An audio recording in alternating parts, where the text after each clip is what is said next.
Welcome back to another episode of With a Grain of Salt. I'm your host, Isaiah Salter. I'm Tom Andino. And we appreciate you tapping in yet again for another episode. Tom. Absolutely. Here we go. All right, so I'm going to ask you first. How was your week? It was good. Okay, we were just talking about this off camera. So I was just talking about how I think some of the viewers know because I posted it, but my Instagram got restricted and violated, or a violation because of a quote I posted that I guess wasn't by the person I posted it by. But for me, so obviously my account got restricted, so obviously the attention and retention, all that went down. Views, all that stuff goes down because they restrict who can see it and how much you're pushed and stuff. And they take you out the explore page and all that stuff. So I'm like, all right. And the first day it got to me, second day it got to me. But I talked to my mom, I talked to a few people on the team, and I just breathed a little bit. And I was like, you know what, like, I'm a true believer that everything happens for you. And I think this is a great time for me to reflect and maybe pivot and move my attention elsewhere, because I did kind of find myself getting a little bit stagnant, just staying in the same lane, if that makes sense, like on Sure. Instagram and stuff. But there's a plethora of different things we can do, and I think it just made me realize that I was being a little stagnant, a little complacent in too many areas. And I had a talk with one of my mentors, and she was telling me that she was like, you need to get a little bit more sweat going, like figuratively speaking. And I was like, I think you're right. She was like, yeah, you need to push yourself, you know what I mean? Maybe like stepping outside your comfort zone a little bit, your box a little bit. And so I took initiative, and that's what I did. I started to meet with people and work on some things that I won't say, but I say all that to say I think sometimes things happen to nudge you into a certain direction, or to kind of tell you something. Sure. You know what I mean? And I think it's just on us to have that perspective, because I could have easily let this just like drag me down and be like, what the heck going on, and be mad and be like, yo, this is the worst thing ever, what's gonna happen with the videos and stuff like that. But for me, I was like, nah, like, this is an opportunity for me to learn something, for me to pivot, shift, work on my perspective, and see what God has for me in this situation or this experience, And so that's been like, what, it was like 6 days ago now, 5 days ago. And since then, it's been good. So, yeah, I'm at peace with it happening. I think this is one of those things in hindsight I'll look back and be grateful for. Yep. But, yeah, we're moving. One of the worst things that has happened so far, right, in the journey, could pivot to something else. But when the bad thing happens, we can't see the way forward. And then the other thing happens, like, oh, that's the whole rearview mirror thing again, right? And how did you feel, because we're going to talk about this a little bit later, but how did you feel without going into detail, with some of the opportunities that might be ahead? What was the feeling reaction? I immediately went into worry. Okay. Into angst. Yep. Just because I'm like, oh my gosh, what the heck's happening? And I was telling you this also, like, whenever you're in anything, business, content, whatever, like, you have ebbs and flows, highs and lows. And, at the beginning, we got a lot of views, a lot of retention, plateaued a little bit, people still engaging and stuff like that. We got a community, and that's just how it goes naturally. And then the past like 3 weeks, we were moving up again, just continue to put out good content, stay consistent. And I was really excited to see, where it was going to lead to, especially with the summer and all that stuff. And when this happened, it kind of felt like, oh my gosh, like, what the heck's why is this happening to me now? This is the worst timing. Oh my God, they're going to take my videos away from, all that stuff. And this was also a very big self-awareness moment. I was watching a podcast, and he was talking about how a lot of times you can go into something with a certain intention or motive, right? And along the way, that can change. And it's so important for you to take the time to self-reflect and make sure you're keeping the main thing, keeping the intention pure. I started Wagos not for views, not for followers, not for likes. I started it because it was a way for me to express, my perspective, what I've been through, and a way for me to connect with other people who were dealing with different things, right? And it was just an outlet for me to kind of just be me, you know what I mean? And I went in with that intention. I am not doing this for any other reason other than to serve through my experiences and my gifts. That is it. That is the sole purpose of Wagos. How can I serve people with this platform? Yep. And I sat with that anxiety and that worry for a second. I was like, why are you so worried? What do you have an anxiety about? Because you won't get as many views? Because you won't get as many followers? Because you won't get as many likes and comments? Right. And I was like, dang, is that why you're doing it? And I was like, I had to really sit with myself. I was like, nah, it's not. Like, at the root of it, I'm still doing this for the reasons why I started to serve and to connect with people on a really deep level. Yep. And I said back to myself, well, can you not still do that? Doesn't matter if 5,000 people see your video or 1 million people see your video. You can do that. Or one person sees your video. You can still connect and express and serve through that. And I was like, yeah, and that gave me a lot of peace to kind of bring myself back to why I started keeping the intention pure and just stay more aligned and close to that, rather than, oh my gosh, they're not going to see the video anymore. Oh, what if this and that? Nah, you know. Stay on mission. Stay on mission. Absolutely. You know, and it's not bad. I think this happens in life. Yep. This is going to happen to everybody. Like, that's the importance of self-awareness, because along the journey, things happen. You hit quirks in the road where maybe your intention gets a little skewed, or you start focusing too much on this thing and the motive kind of gets, you know what I mean? And so this was just a great opportunity for me to learn that you need to constantly check yourself. Right. You know, in a loving way, obviously, to make sure you're staying on mission. There's so much content out there in my social media feeds, and I don't think I'm the only one that fell into this trap. I hope not. Maybe some listeners can relate to this, but do you ever look at a post and see who likes it, and sometimes you're surprised? It means a lot if somebody comments. Maybe there's somebody you look up to or a role model, and that feels really good. And then I've had other times where, you know, you might be just looking and seeing who commented or who liked something, and then you see that somebody didn't like it. And I start to go up that ladder of inference, like, oh my gosh, like, this person didn't like it. I wonder if they're mad at me. Are we in a fight? Like, did I offend them? They may have not even seen it. You know, I found too much scrolling for me. There are days when it just feels like too much work to hit the like button. You're just doing this. It's easier to keep the thumb moving forward than to stop it and go. And if I'm going to heart something, now I've got to really work at that. Yeah. We just get, so don't overthink that. But it's a real rabbit hole you went down. Yeah, it gets you. You know, my last video had 200 likes. This one only has 50. Like, I'm still me. What the heck happened? And you start to think it's you. Come on. Right? And maybe people didn't see it. Maybe, who knows? Who knows? You know? Don't attach your identity to likes and comments and views. I think that happens in relationships sometimes too, when people, especially younger people, when if they break up with somebody and they'll say, what's wrong with me? You know, why didn't this work out? Or maybe I'm just not right. You know, to remind people, okay, you're fine.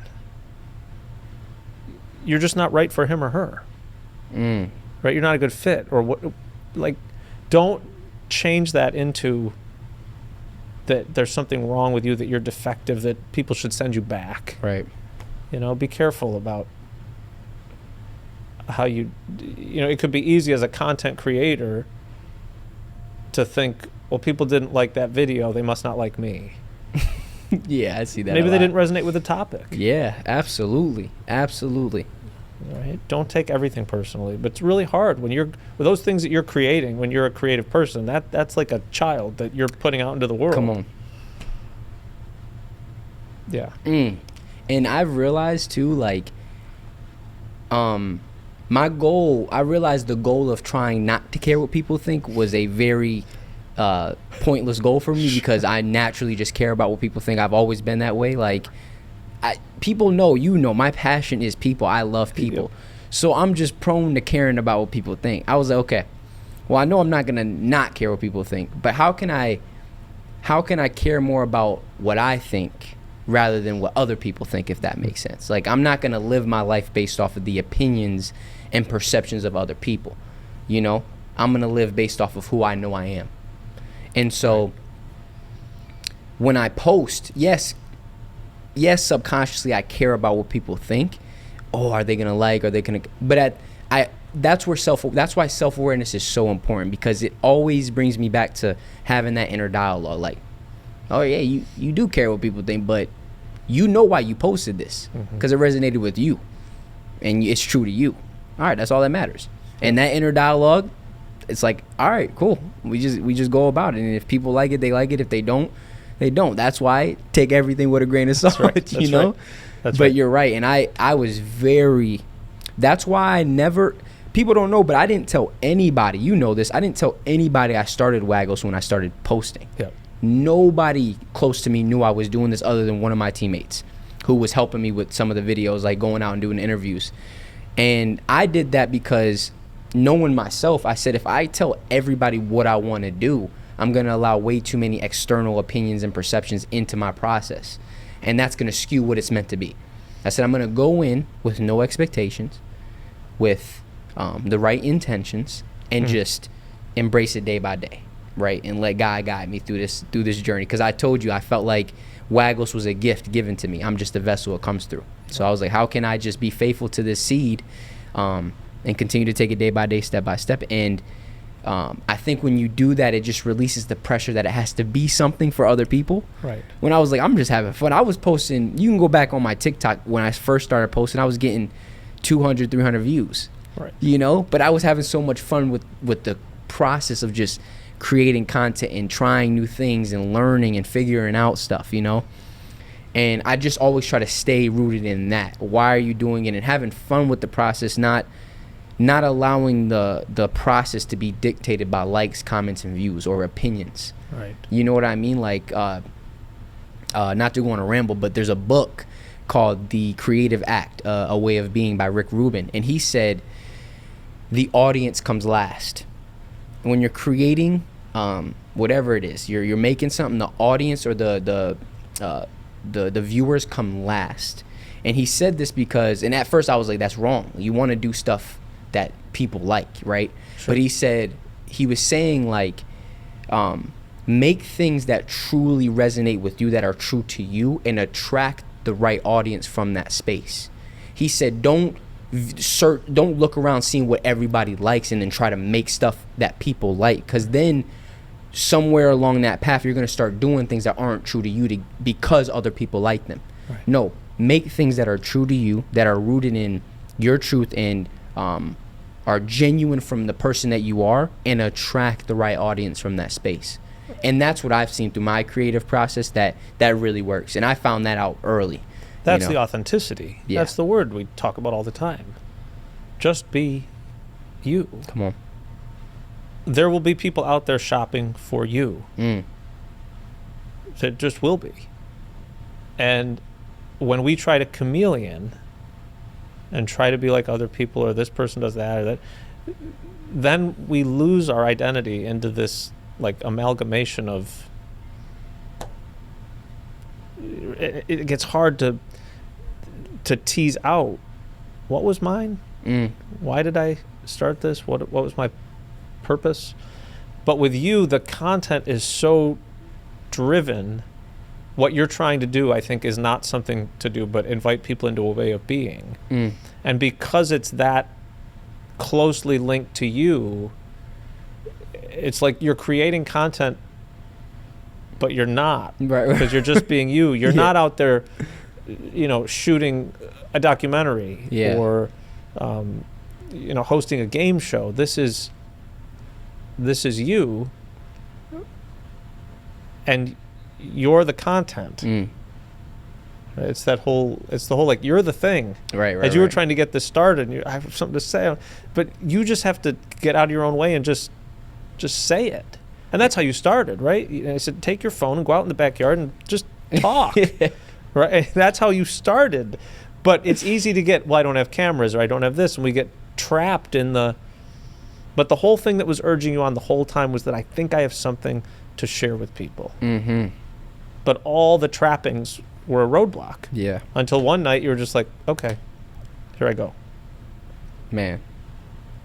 It's... And you'll never feel ready. Right. Being ready isn't a feeling, it's a choice. Yeah. I heard that, and it changed everything for me. I was like, oh, yeah, it's not, all right, when I feel ready, I'll do. No, it's when you make the choice to just get up and do it. And I wonder how many people, because I know I had that feeling for so long, how many people have that nudge to do something and just don't. Right. Because of all the reasons of why it won't work or what's stopping them from doing it, which I was at. You experienced that firsthand when I was in your office explaining, yeah, but I want it to look like this, but look at this podcast. I want it to be set up like that, or I want it, and you were like, hey, you're the thing. You're the thing. Right? So from that space, all this will come, but you got to start here. Yep. Humble beginnings, you know, and yeah, I just think that's, My friend Matt, I kept telling him, he's wanted to go to the gym for a while. Mm-hmm. He used to be much more. He played baseball, played a bunch of sports, but life happens. Job happens. Mm-hmm. He's an accountant. You get into busy season, they just have no time. And he was like, all right, when busy season's done, I need to join a gym. But he has to take this test coming up in a couple weeks, and then he started saying, well, after this test, and I'm not pushing him, but you got to come to it on your own. I'm like, listen, I'm going, we can go together, be good. And he played a kickball game with his coworkers the other day, and he texted me and he said, it's time to go to the gym. I am so winded and so out of shape. But he needed that moment for him to make it real. Ooh, that's good. That all in, we know the thing, but there's the resistance, right? Like you were talking about, like, well, I wasn't ready yet. Well, you're never going to be ready. What's the difference if you start now during busy season or after busy season or in between this thing or that? Just go. And if you don't have time to work out today, go and sign up. Get your membership, right? Dude. Take that step to push you forward. It doesn't mean you have to go for 2 hours and ride the treadmill for 10 miles today. But take a single step. Yeah.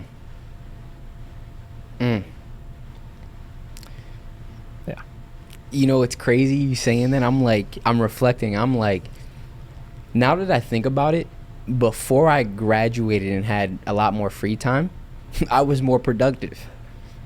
It's weird. Yes. Right? And in my mind, I'm like, man, once I'm done with college, basketball, I don't have homework and schoolwork, right? Like, and I have a lot more free time on my hand. It's going to be so much easier to make more content and stuff. In reality, it's, for me at least, it wasn't like that. Right. It was like, for some reason, I guess the pressure of everything else made me had to, like, you know what I mean? Figure out a way to, like, all right, I got to do this, or like, I don't know. You figure out, that's what pressure does. Pressure shows you your capacity truly. Yeah. You know, when you think you're here, a little bit of pressure will show you, no, you have a little bit more to you, you know, and just be mindful, man, because you think what you need is more time, but really you just need to prioritize and move certain pieces in your life and just start today. Yeah. You know what I mean? I'm sure people have studied this. I don't know what it is. I know I'm the type of person that all the other things I am involved in are better when I have a project on top of everything else, right? When I have a major thing that I'm working on, all my other things are better. When I was in school, during first marking period, I was in marching band. Second marking period was usually the musical. Third marking period was nothing. Fourth marking period was all the end of the year concerts, all this kind of stuff. Third marking period, my grades were always the lowest. Whew. Always. And I look at that and I'm like, but all I had was time to focus on my grades. Yeah. Grades were always better when I had commitments that really almost overextended me. Made everything else better. I don't know why. Yeah. So. That's real. I don't know why. I don't know. It's just something about that. The pressure, man. It's and also just structure. You know, when you have a lot more free time, there's not as much structure in your life. Yep. That's really where self-discipline is so important, because there's discipline of okay, I have the discipline of, I got to be at practice at 8 a.m. and then we got lift at 1, and then I have class that's like external discipline. Self-discipline is internal. It's like, okay, I don't have anybody or anything telling me I got to do this. Right. But I know this is what I need to do. So I'm going to do it. Yep. And that's an area that I'm still working on to this day. Like, I think, from the outside looking in, people would say like, oh yeah, you're, people say you're very disciplined and structured. You know what I mean? But there's still a lot of areas daily where I'm like, man, I need to get on my P's and Q's a little bit more. I see myself getting a little bit too complacent and stuff. And that's when we were just talking about off camera about me working on the life coach side of things to maybe just add a little bit more structure and like just pressure into my life. You know what I mean? You want to be pushed. Yep. You know what I mean? Like, what's the saying that my mom always says it, like something, like water that stays still, like fungus grows in that. Oh, sure. Like, stagnant water. Yeah, stagnant water creates like dirt. It's dirty water. Yep. And it's like, it's the same with life. Like, you want to be moving and flowing. You don't want to just be stagnant doing the same thing, not doing anything. And for me, I sometimes I felt, especially when I graduated, because you got to think that's 6 years of college basketball. Yep. Like, being a college athlete is like a full-time job, plus school, plus all the other responsibilities, right? So, man, when you get that first taste of like, whoa, I don't have to go to practice, I don't have to go touch a ball today. Yeah, let me sit down for a little bit and relax. There's that meme that went around during COVID. Everybody says, well, I just don't have time. I haven't had time to clean the house. Right? We were all on lockdown. Yeah. And there was a meme. It was like, remember when I said I didn't have time, and when I did, I'd clean the floor and do it. And 6 months in, like, yeah, it still isn't done. I guess it just wasn't a priority. Yes. Yeah. But I think it's important for all of us to remember, when you talk about being the best version of yourself, that invokes in me a sense of doing. I need to keep doing things. And sometimes it means doing something not active. It means being still. It means taking a rest day. It means being mindful, which is going to lead us into a topic that a viewer had asked about, discernment. But just so that people don't fall into the trap of, well, I didn't do all these things today that might be a little bit more active than reflective, but that doesn't mean you're still not becoming the best version of yourself. Come on. Right? Yeah. Beautiful. Yeah. Beautiful. So true. That rest is just as important as the work. Right. You got to have the balance. Balance is a funny word. People take that and run with it. Balance don't mean 50-50. Right. Right? So 10 to 15 minutes of meditation in the morning balances out my 12-hour day. Right. That's not 50-50.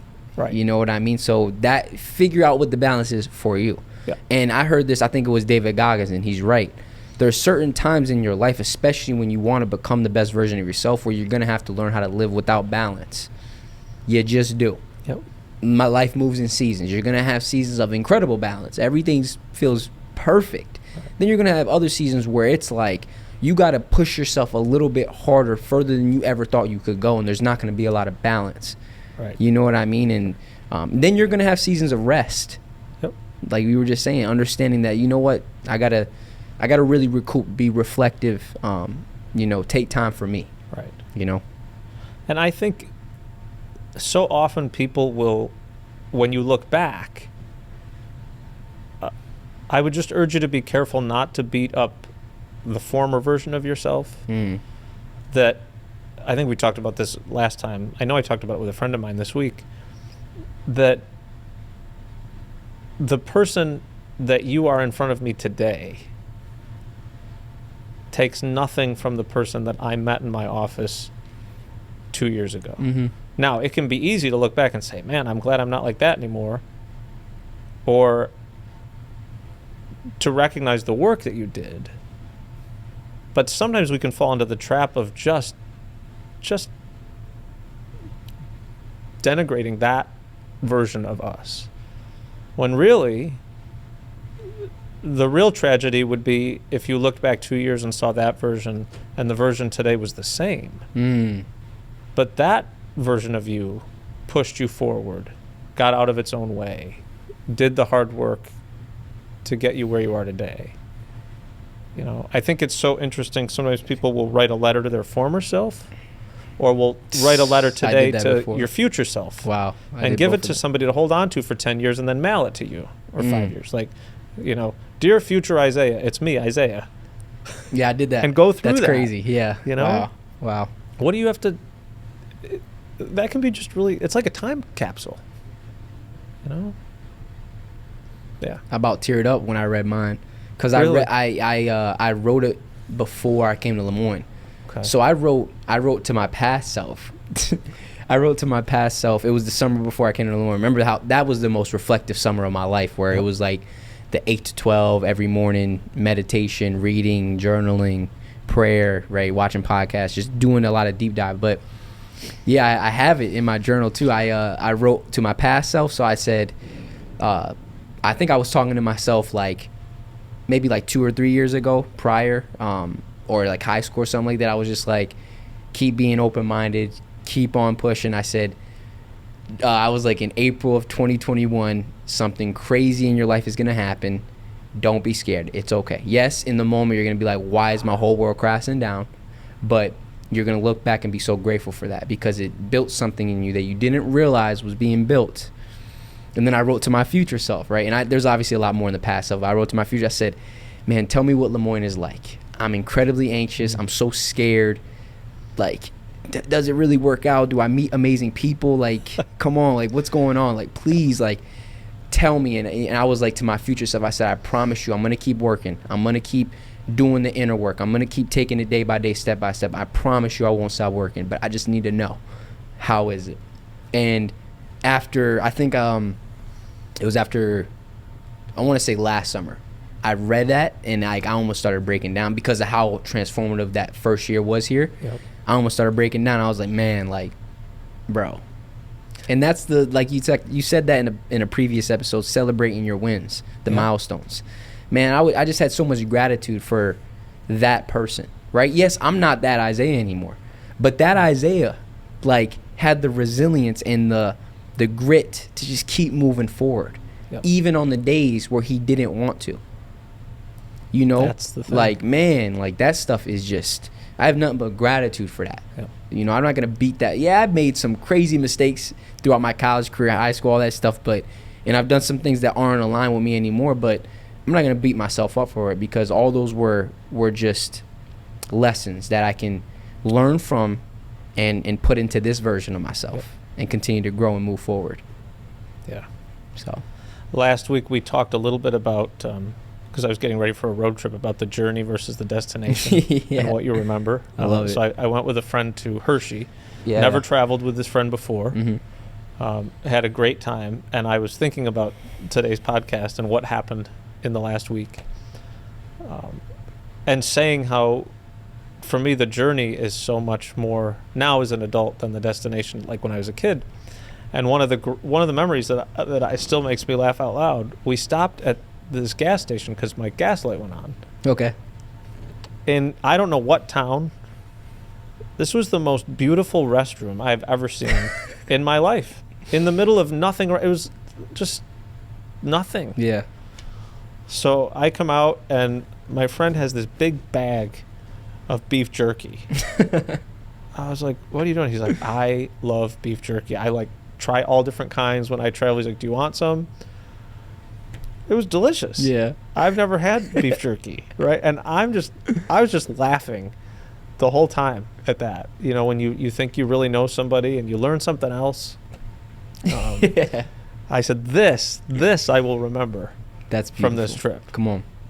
And I did. You weren't even at Hershey yet. No. It's no. the road trip. One of the other highlights was he asked if I like seafood. And I so rarely get asked that question. Nobody in my house eats it, so I don't usually get it. Wow. You know, and if we go out, sometimes I'll order it, sometimes I won't. But if you go to a place where you know you're gonna have leftovers, if I'm not always gonna be home that week, I won't get it because nobody else is gonna eat it. It's gonna go waste, you know. So when he said that, I said, I love seafood. And there was a sushi place called Wasabi, like right there. And it was amazing. Really? Amazing. That I'll remember. Yeah. That's beautiful. So that was my week, end of last week. I love that. It was great. It was so much fun. Yeah, the journey, though. Those are the moments along the journey that you remember. Yep. You know, and then you get to Hershey, and yeah, they're like, how was Hershey?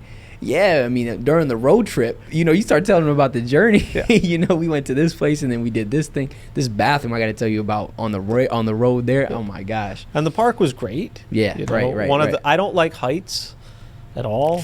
About 100 feet is my max. So they have this ride where you basically ride up a hill, it turns around, and you come down this hill, and you get soaked. Mm-hmm. And most of the time, most of those rides, it'll say you may get wet, or you go on with your regular street clothes. I saw people getting off this just completely soaked. And so I took my shoes and socks off, put them in a locker. And I was sitting there, I'm thinking, nobody knows, and this friend of mine doesn't know what a huge thing this is for me to be walking around a theme park barefoot. Like, I don't do that. Yeah. And we go on this ride and drenched, you know, and he said, he's cracking up. He's like, oh my gosh, I didn't think this was that. I thought there's another ride here where we don't get soaked. And I said, well, it's too late now. If you want to do this again, we better do it now, because I don't want to, you know. Right. Laughing. He took a picture and put a meme up. He's like, I told Tom he wouldn't get wet. I guess I was wrong. But that's the stuff you remember. Absolutely. Just the silliness of it. Like, don't forget to have fun along this journey. You know, we can take it so seriously. You know, but laughter is it's the best. It really is. Yeah. I think that's a scientifically proven fact that laughter helps with your heart. Yep. Heart health. You know, laughing. So laugh as much as you can. Yeah. You know, smile. Yep. You know, but yeah, so you want to talk a little bit about discernment. Discernment. So somebody reached out and said, I would love for you to tackle that. Mm-hmm. I don't, like, when you hear that word, what do you think of? Yeah, I was actually thinking about that today. I've always thought of it as like I've always thought of it as like intuition, like your gut feeling. Yep. You know, that's like, you know, like discernment is like, I don't know. It's like a pull from that inner guidance telling you to do something or not to do something, if that makes sense. Yeah. I don't think it's a word we use often. Mm-hmm. We talk about making a decision. Yeah. But discernment is much more active and reflective. I think some people today will call it mindfulness. Mm-hmm. I think discernment sometimes gets used a lot in religious circles. That whole exercise and what that's like. And the difference for me between decision making and discernment is that often with discernment you're caught between two goods. Right. So sometimes you have to make a decision about a job, and it might be a dream job and it might be in Boston. You're like, but I'm not moving. You made that decision. It's done. Without even really thinking about it, because you knew your non-negotiables. Whereas sometimes discernment is two good things and really not knowing which to choose. And so we're invited to go deeper into those exercises of writing the list. What are the pros and cons for each? And I always used to hate to do that because I'm like, I should just be able to figure this out. But there's something about seeing it. When you think, well, this is a pro for this is a pro for that, but when you write it down and you see maybe a pro list for one is, 6 inches long and the other one is 1 inch, visually, like, I should really look at that. But discernment, like you said, it's also paying attention to how you feel. I think decision making we often just use our brain. Discernment involves the heart and the gut. Absolutely. And the mind. Absolutely. And paying attention to that. And are you at peace with it? Now, some people are professional discerners of the discernment. I have a friend that is just discerning all the time. And right. I'm like, that's just being safe. Yeah. Right? At some point, Right. you got to move. Yeah. One way or the other. But it doesn't mean you can't go undo it. So often we get caught with so much pressure on students today, college students, high school students, figure out your major. Yeah. Where do you want to go to school? And we think that this is a one and done. We forget people can transfer. You could go undeclared. You can change your major. 100%. So don't ever think that any decision you make is written on a stone tablet. Yep. And one of the things that discernment does, especially in the Ignatian tradition, it invites us to imagine. Right? So somebody offered me a job. How do I feel about that? This happened to me a few weeks ago. There was a job opportunity on the table. And I always have this reaction of yes or this unsettling feeling, but I don't want to disappoint anybody. And I'll find in the job description the one thing that most frightens me, talk myself out of it. If it wakes me up at night, that's a sign. If I'm filled with anxiety and tension and nervousness, that is not from God. Because all through the discernment process, we're trying to find that inner peace that you talked about last week. That peace that is just so still. And when you're discerning something, what we want to do is get to a place of indifference, which is not caring. It's getting to a place where you're free. If this works, okay, I'm okay. If it doesn't, okay. And I'll give you a silly example of this. Many, many years ago, my car was 10 years old, and I decided I need to get a new car. There was nothing wrong with my car. For some reason, it was April in my head. I was like, it's time. And so I grappled with, do I get a Honda or do I get a Toyota? A RAV4 or a CRV? Yeah. I had a CRV. I loved it. But I just thought, I need to step out of the box and switch. Right? And I was so torn about this. Like, literally kept me up at night. Yeah. I could not make a decision. I went on test drives. I just could not make a decision. And my wife was doing the dishes, and she said, okay, we're 6 weeks into this, and you haven't moved. She said, maybe that just means we shouldn't do anything. Instant peace. When we're starting to grapple with these things, after you've done your own homework, when you're really stuck, because discernment can be hard, two goods, remember you're caught between two goods, to tap your network. I got to talk this out with you. And they can say back to you, okay, what I've heard you said, or when you said this, you really lit up. I paid attention to that. Use those resources. So she provided an opportunity, an option that I couldn't even see. It was these two things. She presented the other one that actually was the thing. Instant peace, never thought about it again. 2 years later, it was time to get a new car. I bought a Honda, done. Boom. Right? Like, that's a silly example. No, that's great. But accessible, yes. I think. So when you're caught between those things that are just, you don't know which way to go because you have two great opportunities on the table, you have to do the work. Pretend you made the decision to take this job over here. Live with that for a week. And then undo it. If your reaction is, all right, I'm going to take this job, I'm going to move to Boston, and that first night you're like, what am I thinking? If I do that, I'm going to miss out on X, Y, Z. If your mind starts doing that, you got to pivot. All right, I'm not going to take that job. I'm going to stay here. I need a job, but maybe this isn't the job.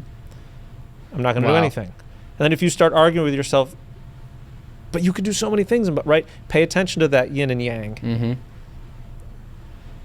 And it's all about paying attention to the internal feelings as you start to tease out specifics. Come on. That may get you clarity.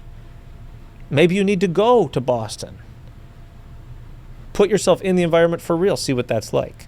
Maybe you need to go, whatever you're doing, buying a house, buying an apartment, Yes. Maybe you need to take another test drive. Maybe you're 99% sure.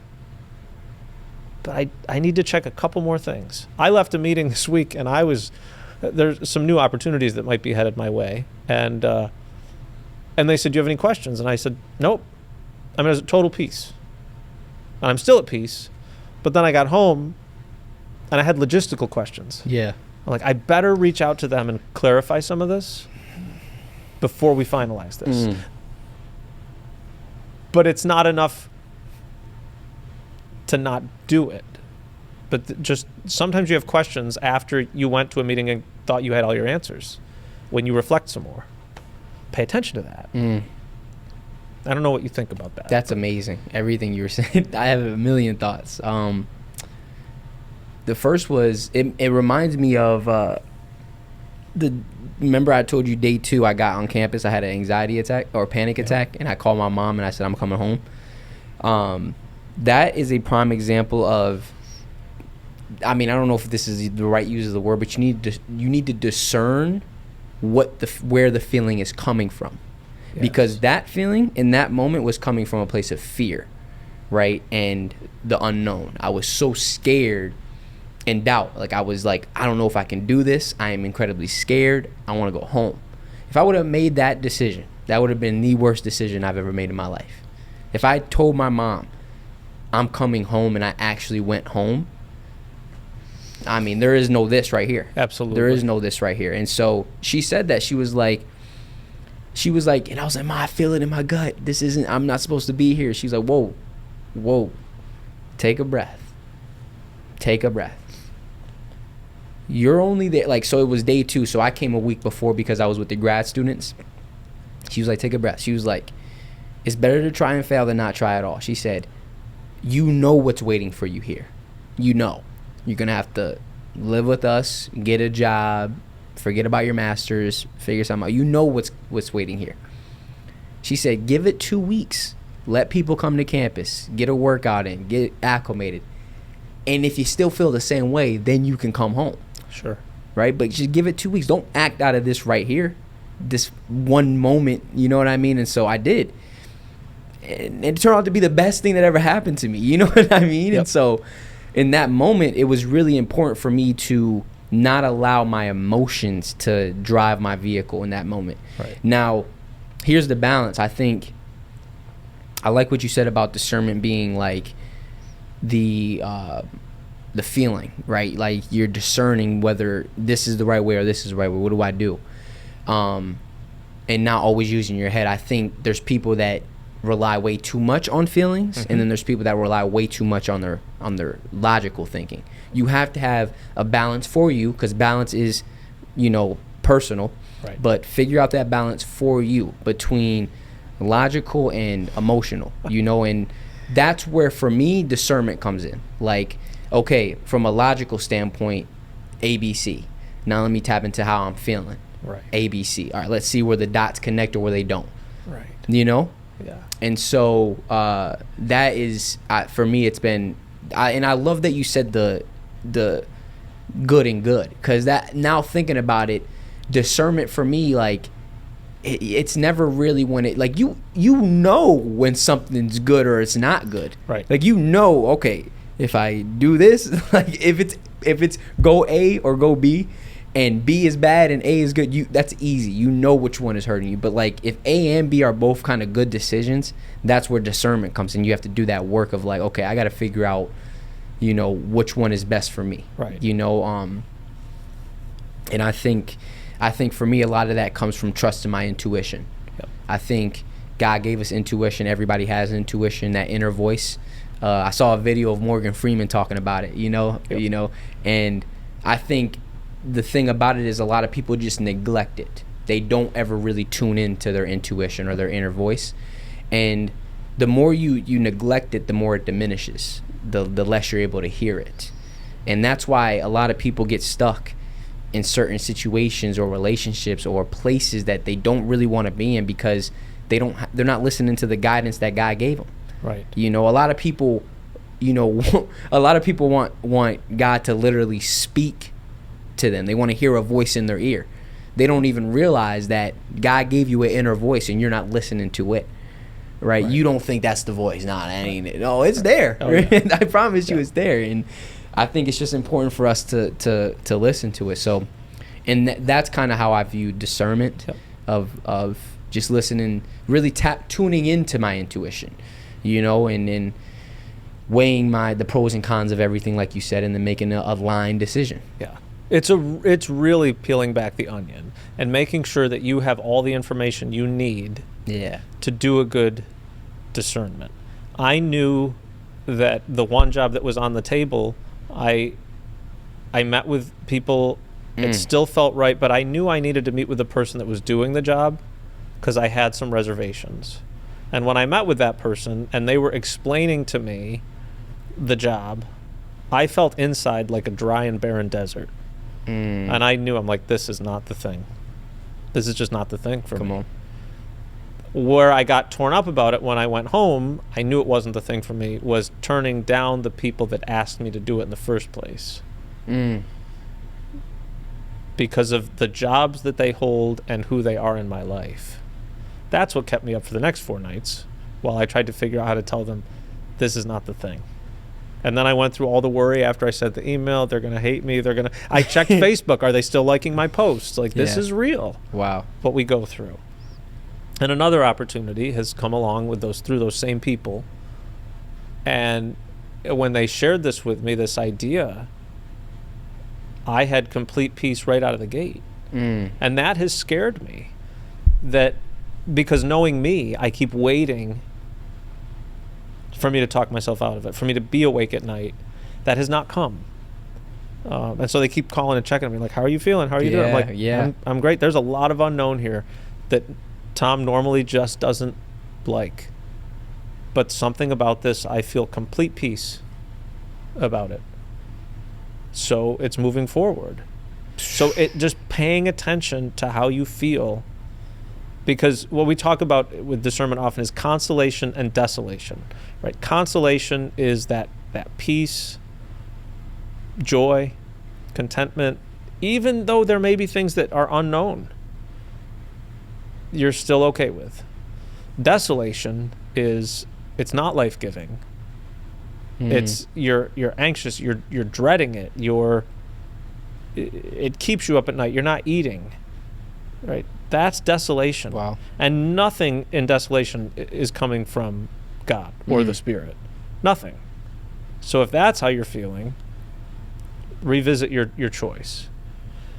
Imagine what it's like. Use all the tools you can to do a good discernment when you're caught between two goods. There's some decisions that are instant, and some that are in the middle, and some that are just really hard. And that's why sometimes people will talk to other people. They'll tell them, I got to talk this out with you. I remember helping a student who was going on to grad school.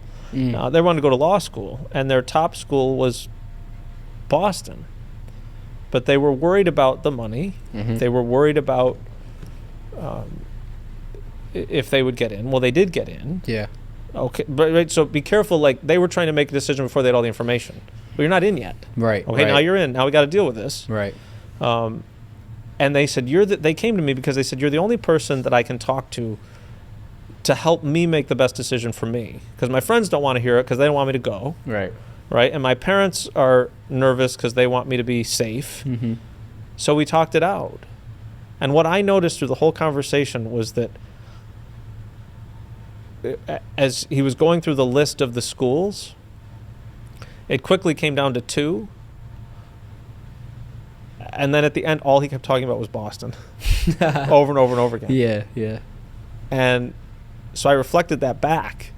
And I said, okay, all I've heard you talk about in the last 20 minutes is Boston. I think you need to have that conversation with your parents. Yeah. Because then he was like, but I just don't know if we have the money. I'm like, okay, find out that piece. Come on. All right. And he did. So make sure you have all the pieces to make the best discernment. Yeah. That's good. Yeah. That's good. Man, there's a lot in there. I think a big area too where discernment is very active is in relationships. Yep. Especially intimate relationships, because I've talked to a lot of people where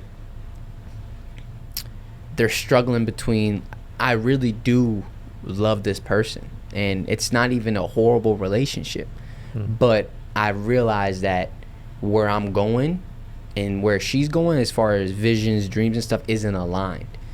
And so now I have a decision to make. You know what I mean? Where it's like, it's tough. Like they're both like, they're not like one is hurting the other. It's just discerning which one. Should I just commit to the love and build something with her, or should I continue to hone in on my vision, and that might mean us not being together? You know, you gotta, that's where discernment comes in decisions like that. Absolutely.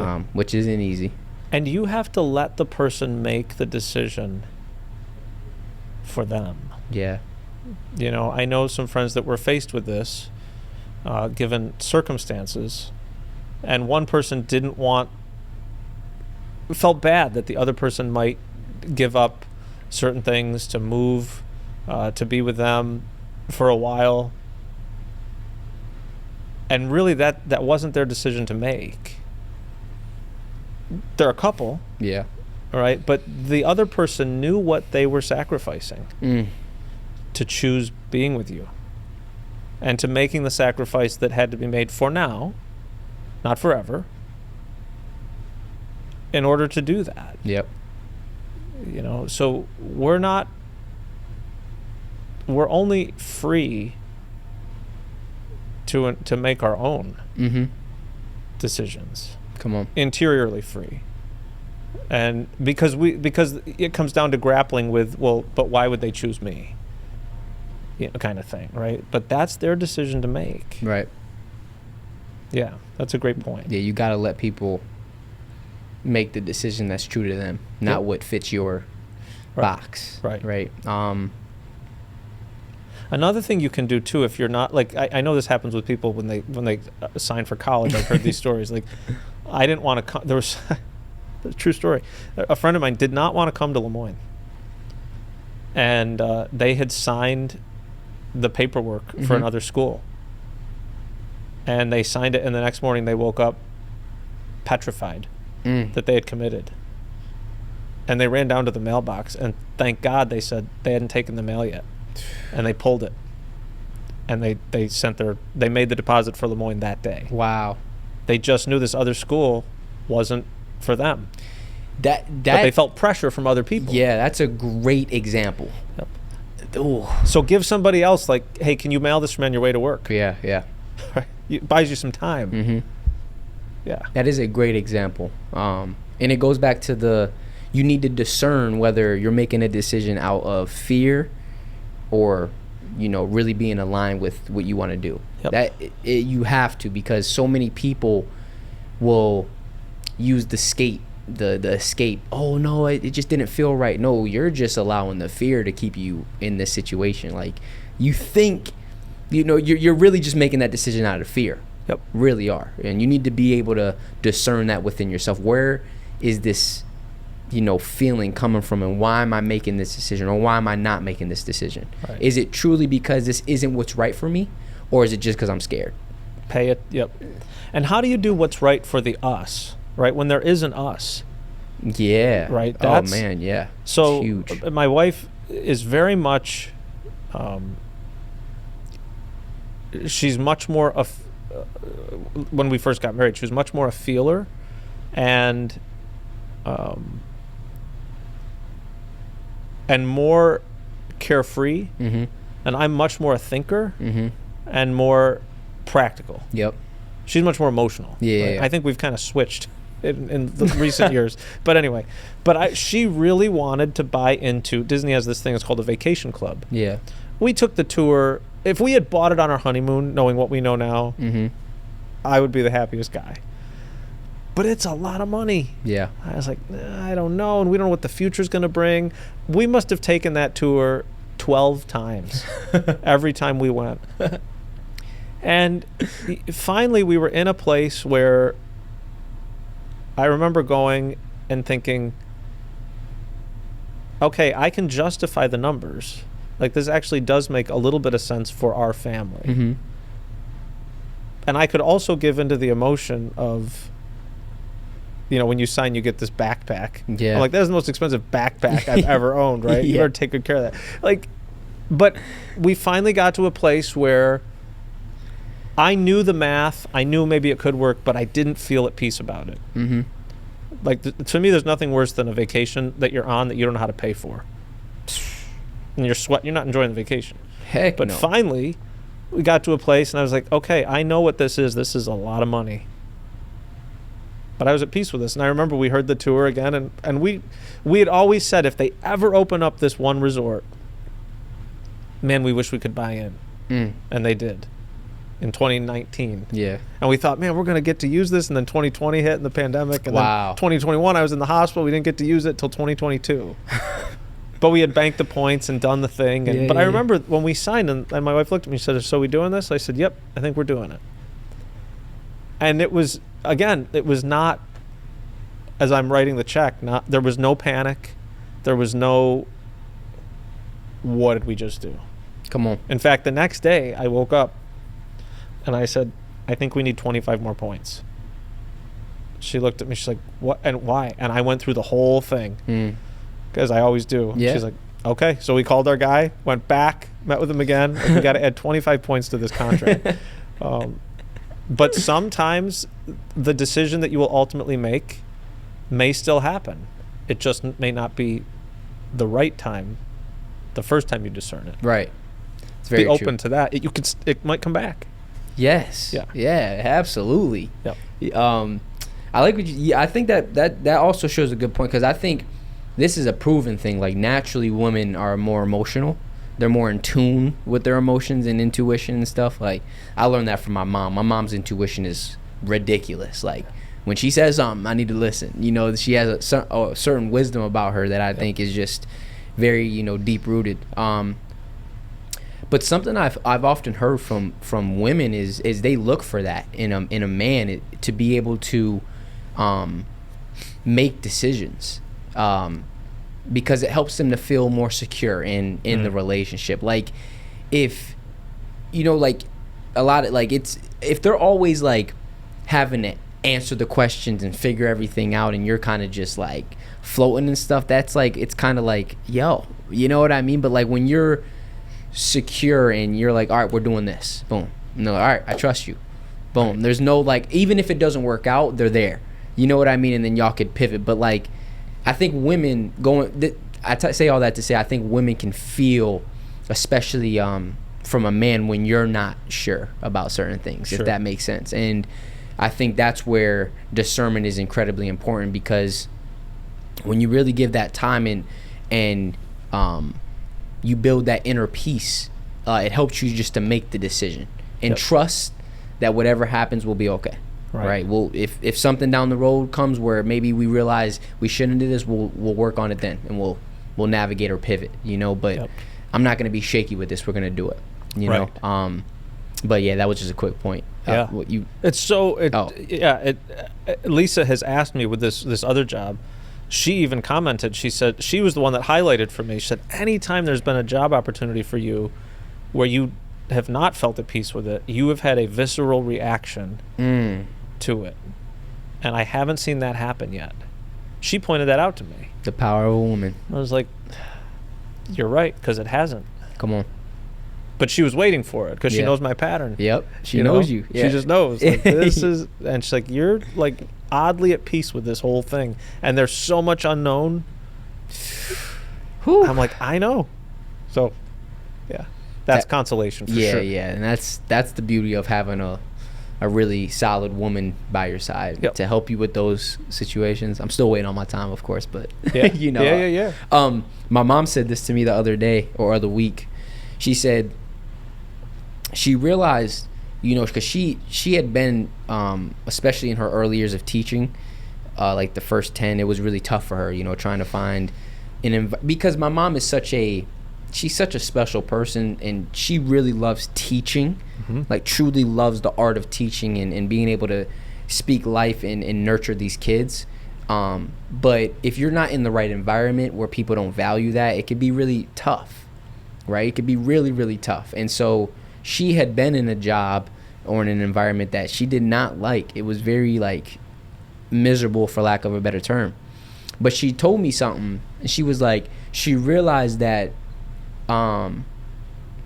she was constantly praying for peace in those environments. She was constantly praying, like, God, help, give me peace. And she realized that God was not going to give her peace in an environment she was not meant to be in. Right. And I was like, whoo, that's good.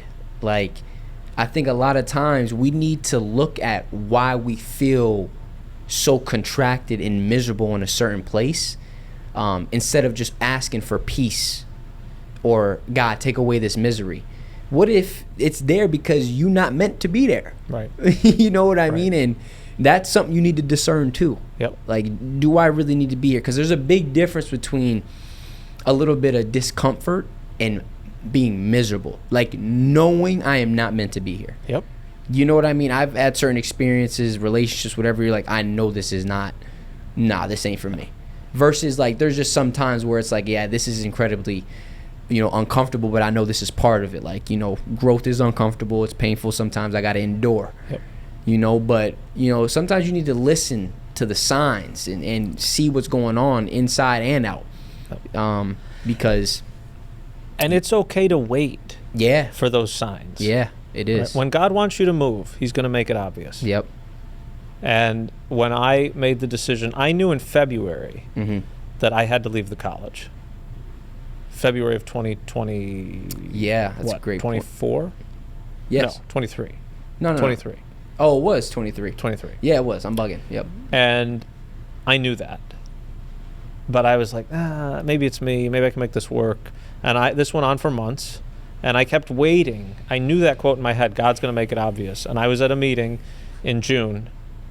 And that answer was like it was like a gavel in a courtroom. Yeah. I'm like, and there it is. And I finished that meeting pretending like I was interested and was going to do these things. Deuces. And left. Like, the person left, and I was like, I'm done. Total peace. I didn't want to leave, but I knew I couldn't stay. Come on. And that made the leave taking a lot less painful.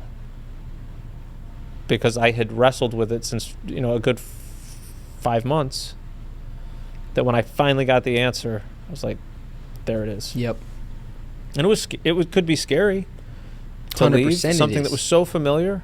Yes. But I knew I had to do it. Yes. And that's that balance of like God will make it obvious, but are you going to listen? Yep. And people don't realize, like, there's so many times where, like, God is constantly moving, constantly putting opportunities and blessings in front of us. It's just on us to be able to see them, right, and take advantage of them, and to step into them. It's on us. And that's where it's like the collaboration I always talk about. Like, our connection to God is a collaboration. Right. God is steering the boat, making sure we moving in the right direction, getting to where we need to be. We're doing that work to, that gets the boat moving a little bit, and it's a collaboration. And I believe God wants us to do that work. Yep. I really do. And so I think, when you prayer without alignment is like you're speaking to a wall. Right. Like, you're praying for these blessings, you're praying for this opportunity, you're praying for certain things to happen, and while all of them are happening over here, you're focused over here. Yep. And then you focusing over here makes you think that God isn't working, but you don't realize if you just turn your gaze 180, everything you'd been praying for was just in a different direction, in a different place. Yep. And we have to be mindful of however people want to call it. The dark spirit, the devil, the world's forces. There are things acting against that. Absolutely. Too. Yep. I mean, I say this all the time, not to be too light about it, but I think I probably said it here. If I was Jesus in the desert and the devil came to me with a dozen Green Hills donuts, salvation history would have never happened. Just ruined, right? That stuff, man. That's funny. As you start to like tease that out, like, people are going to come along and promise you all kinds of things. 1000%. Right? And you always say trust them when they show you who they really are the first time. Mm-hmm. Like, pay attention to that. Got to. And those pitfalls along the way, because yeah, it can be dangerous. Mm-hmm. That's when we get into it won't be that bad, or they'll change when we get married, or, well, they said they do this, right? Don't negotiate.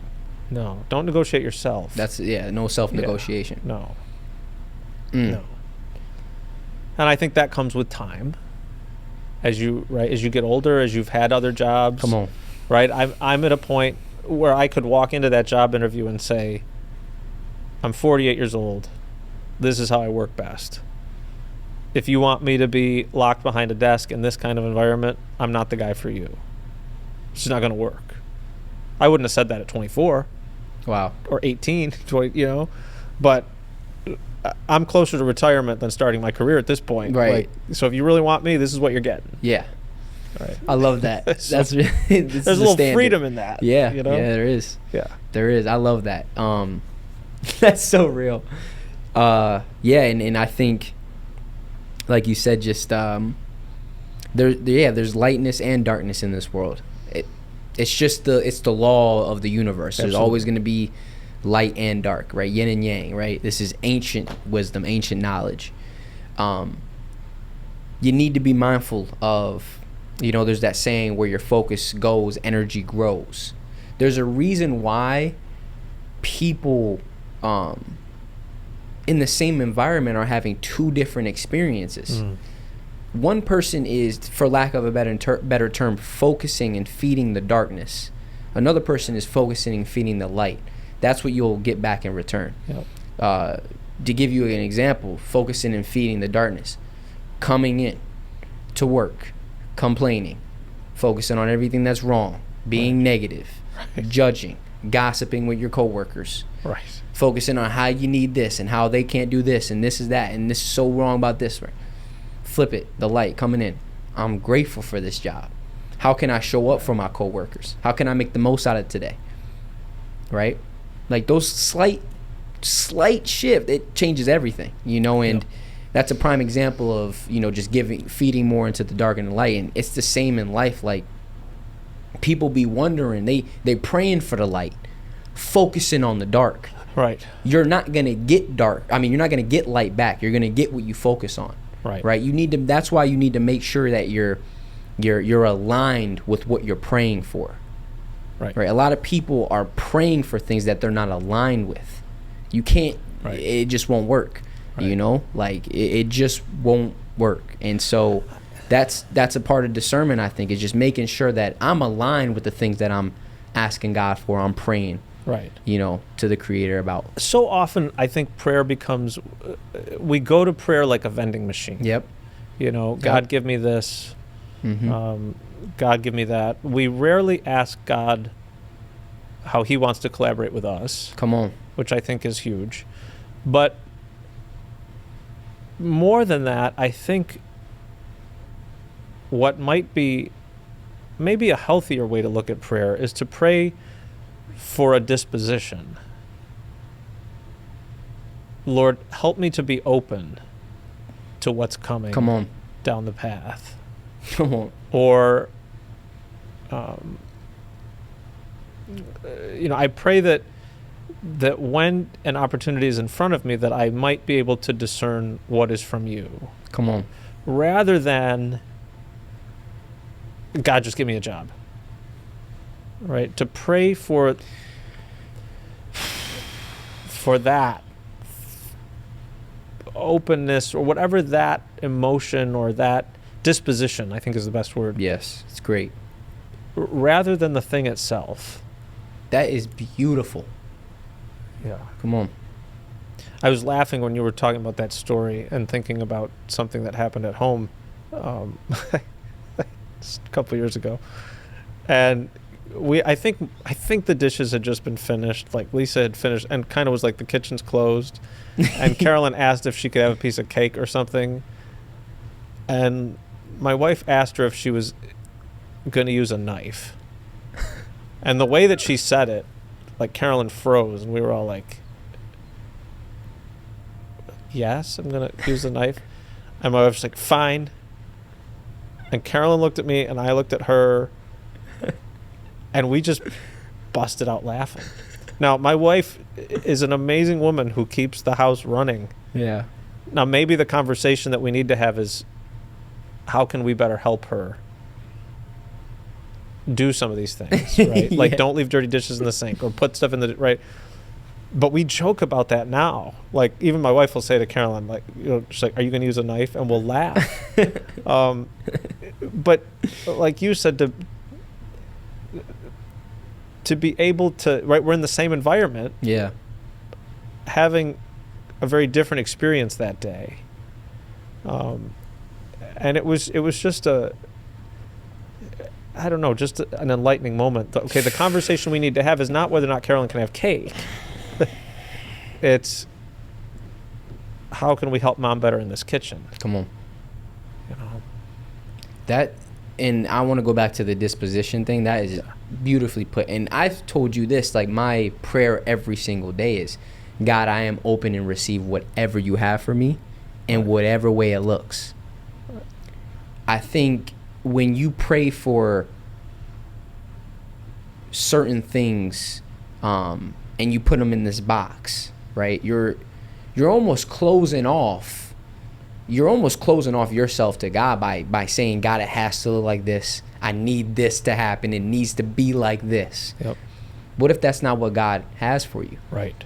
Right? But when you just open yourself up, you allow what God has for you to come in, right? Because you're not closing off anything. Right? Based off of what you want it to look like. You know what I mean? And that's the importance of just staying open, because a lot of times what God has for us isn't necessarily what we think we need or what we want it to look like, right? And so when you only focus on how you want things to look or what you want to happen, and that's it, and then the thing that is really meant for you is right there, but it don't look like what you've been praying for, you gonna neglect it. Right. And it's like, yo, you just missed out on the blessing. Right. But you don't even realize you missed out on the blessing because you're complaining that God isn't answering your prayers. Right. It's a crazy thing, and it's like, that's why for me, I mentioned this in a video, like I really rarely ever pray and ask for anything specific. Sure. A lot of times it's I wake up and I try to put myself immediately in gratitude. God, thank you for another beautiful day, another opportunity to become more of who I was made to be. I am open and receive all that you have for me in whatever way it looks. And that's usually it.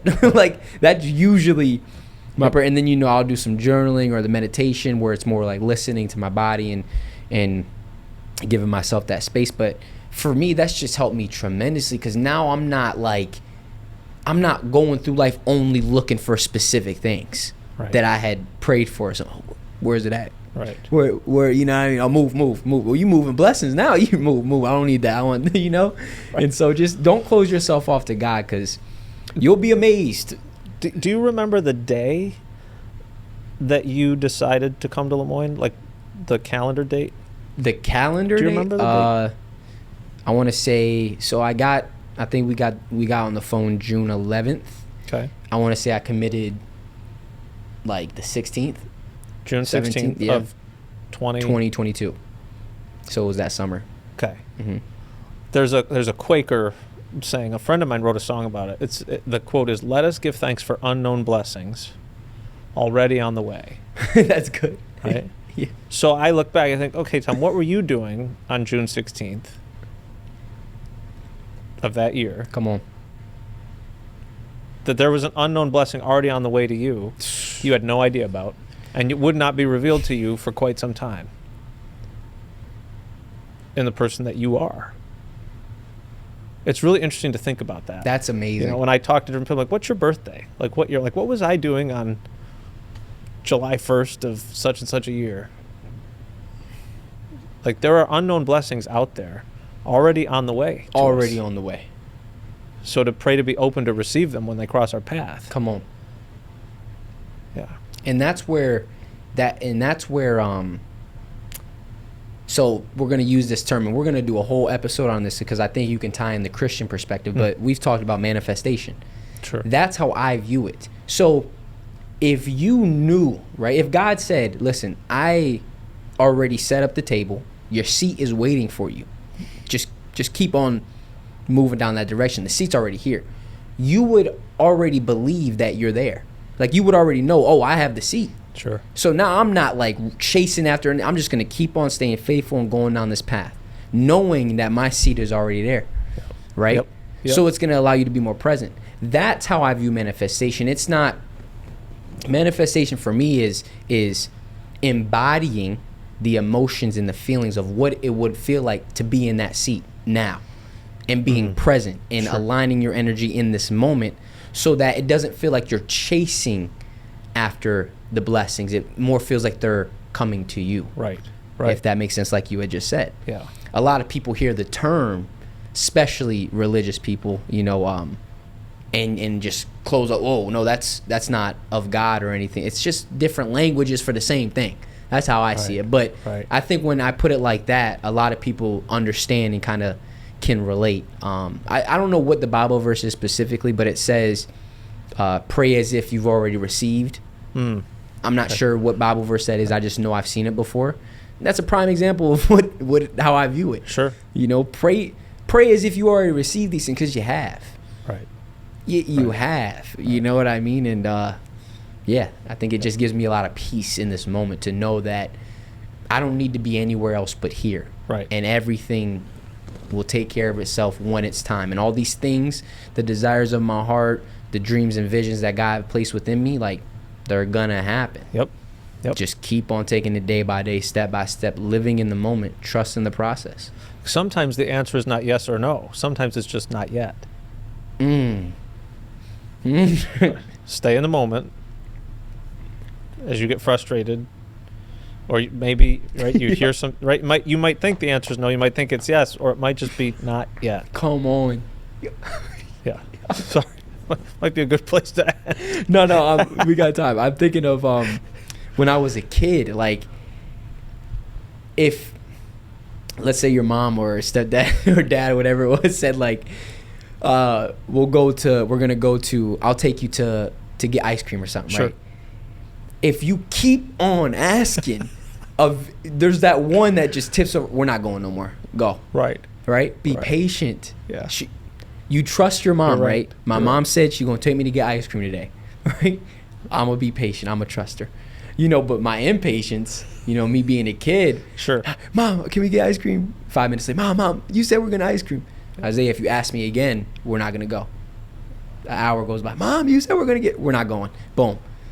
It's a wrap. Be patient, though. If I wouldn't have asked, we would have gotten it. You know what I mean? And it might have taken a little bit longer than I would have liked. Yep. But I'm not focused on the timeline. You're right. I'm moving at God's speed. Yeah. Right? I'm moving at my mama's speed. So I'm going to be patient. I'm going to go play my video game. I'm going to go do whatever, maybe run outside for a little bit. And when she says it's time, I'll be ready. Right. When God says it's time, I will be ready.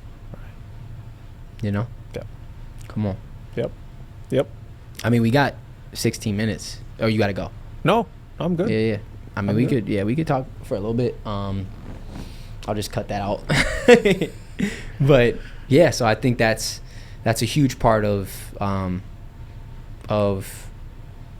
this life and your spiritual path, is just aligning yourself with these things, and the person that you want to become and the things that you want to do in life in the moment. Don't feel like you don't have them. Feel like they're already yours. Sure. They're just not here yet. It's okay. Right. Like when you order something from Amazon, in your mind it's already yours. It's just not at your doorstep yet. Right? What do you tell people when you get a new pair of shoes or something? Yeah, I just got those new Jordans. Yep. They're just in the mail. You got them though. You bought them. So it's like, you know what I mean? The moment we were born. Right. Everything that is in our heart and in our mind that God gave us is already ours. It's just a matter of when it gets here along the journey of life. Right. Yeah, we've become so impatient. It's ridiculous. And it's such a gradual thing. I mean, most of the time as a kid, you'd order 7 to 10 days.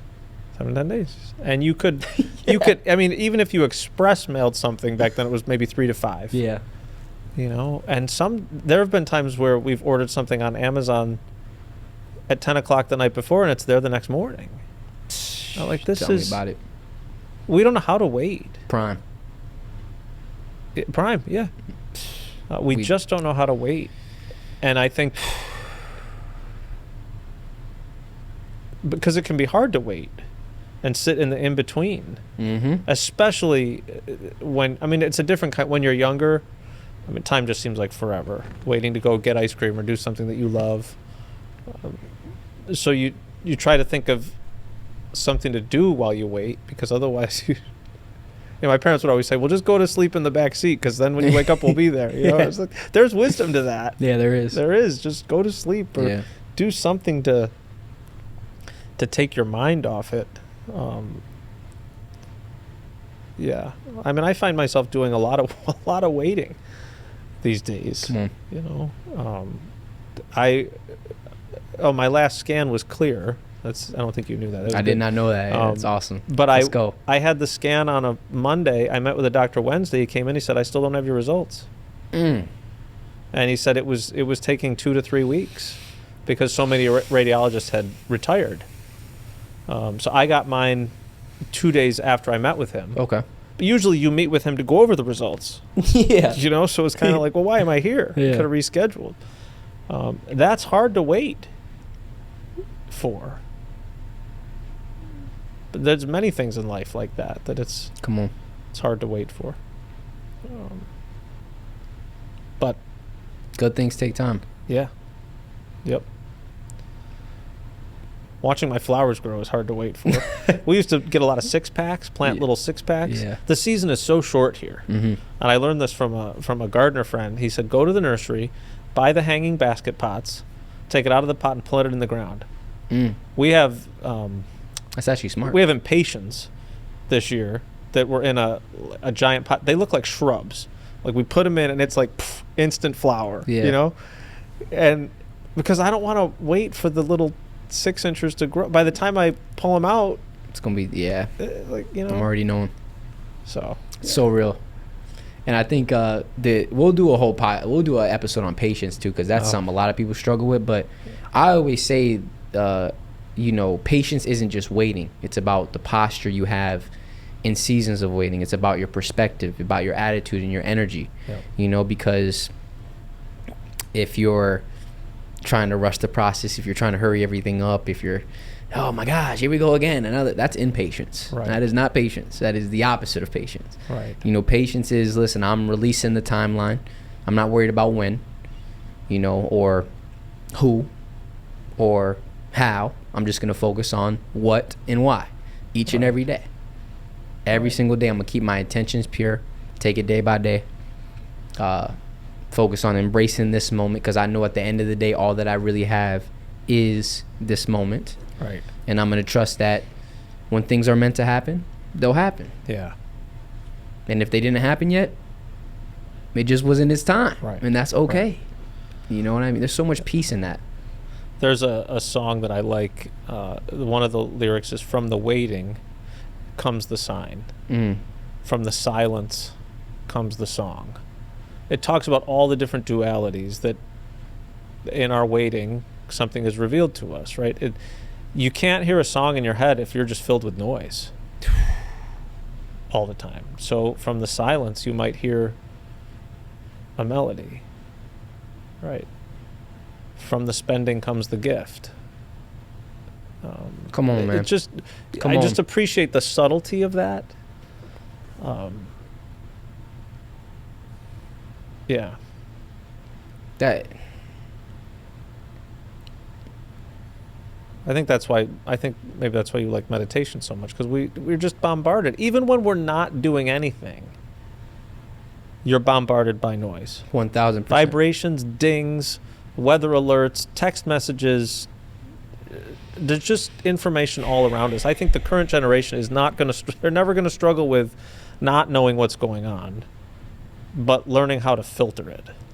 It's everything. For my parents, for me growing up, you didn't know what was happening in the news until 6 o'clock. And if you missed the news, you waited till 11. Wow.